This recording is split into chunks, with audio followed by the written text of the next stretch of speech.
One of the facts that a lot of people in the Bitcoin community seem to have jumped all over the weekend is blowing out of proportion a comment made by Ray Dalio.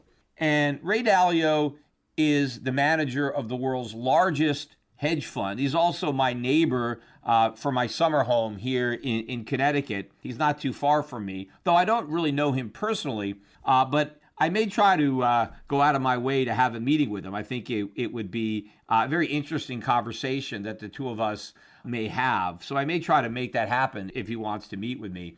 But one of the things that Dalio said that the Bitcoin community is really making a big deal out of is the fact that Ray Dalio said that he would rather own Bitcoin than bonds. And when he's talking about bonds, he's really talking about U.S. Treasury bonds. And so he's saying he'd rather own Bitcoin than bonds. And everybody is like, oh, this is fantastic. Dalio thinks Bitcoin is better than bonds, and so he'd rather own bonds. Well, what everybody is overlooking is the fact that Ray Dalio has no interest in bonds. He doesn't want to buy bonds. So the fact that he would rather have Bitcoin over something else that he doesn't want to have really doesn't mean anything. I mean, it's not really an endorsement of Bitcoin so much as a condemnation of bonds, because Ray Dalio is one of the guys that says cash is trash. Well, what is Bitcoin?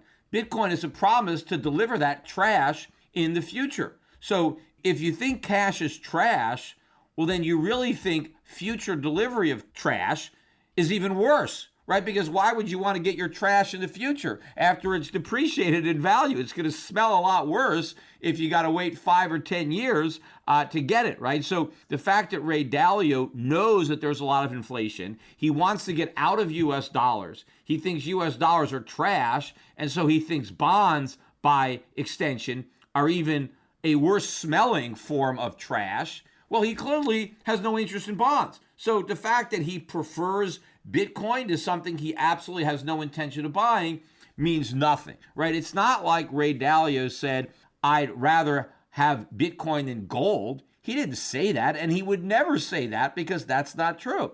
He didn't say I'd rather own Bitcoin than silver. He didn't say I'd rather own Bitcoin than real estate, or I'd rather own Bitcoin than common stocks, or I'd rather own Bitcoin than commodities.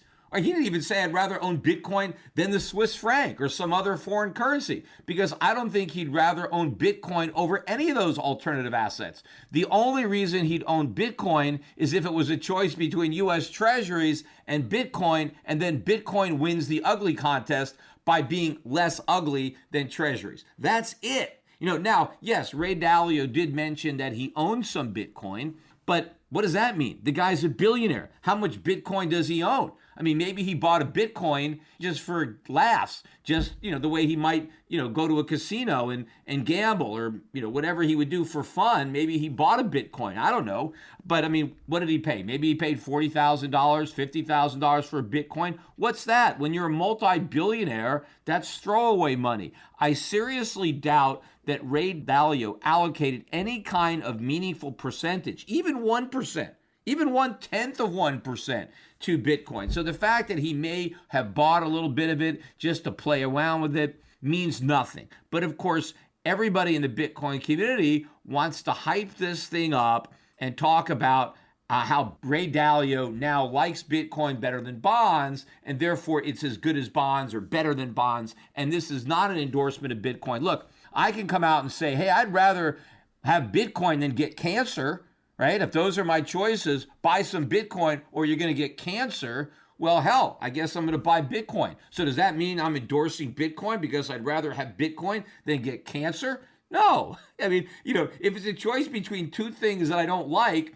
then I'm going to choose the one that is less objectionable. Now, according to Ray Dalio, I guess Bitcoin is less objectionable to bonds because he probably has no money in bonds. So even if he has one Satoshi, well, then he's got more in Bitcoin than he has in bonds. Now, I have no money in Bitcoin. I have no intention of putting any money in Bitcoin. I also have no money in U.S. bonds. Now, I do have some money in foreign bonds. Not a lot as a percentage of my overall portfolio, but I do keep some cash in foreign currency denominated bonds. But the vast majority of my international investments are in equities that pay dividends, and the dividends that I'm getting on my equities are much higher than the yields I'm getting on my bonds. And I also think that those stocks are going to appreciate. Well, then why do I have any money in foreign bonds? Well, just in case we get an unexpected big drop in foreign stocks, well, I can use those foreign bonds to increase my already high allocation to foreign stocks. And of course, let's say I have an emergency need for cash. I really don't keep many dollars at all. So to the extent that an emergency comes up and I need cash, I'd rather be able to pull that cash from foreign bonds than from foreign stocks, because what if I need cash when stocks are tanking? I don't really want to sell the stocks. My bonds aren't going to tank very much because my maturities are all very, very short. So my only exposure there is the FX. And I think that there's very little chance that we're going to have a huge rally in the dollar. And even if it is, it's not going to be that substantial compared to the big drop that I could have in the short run on foreign stocks. So I always want to keep some reserve money, but I don't want it in US dollars. Now, I don't want it in Bitcoin either, so I have it in foreign bonds. Now, again, I also have that same perspective for my gold and silver, although I would sell my foreign currencies, my foreign bonds, to meet an emergency expense before I would dip in to my gold and silver. That's kind of a last resort. And I'm sure Dalio, if I had a private conversation with him, would pretty much express the same sentiment. The Peter Schiff Show.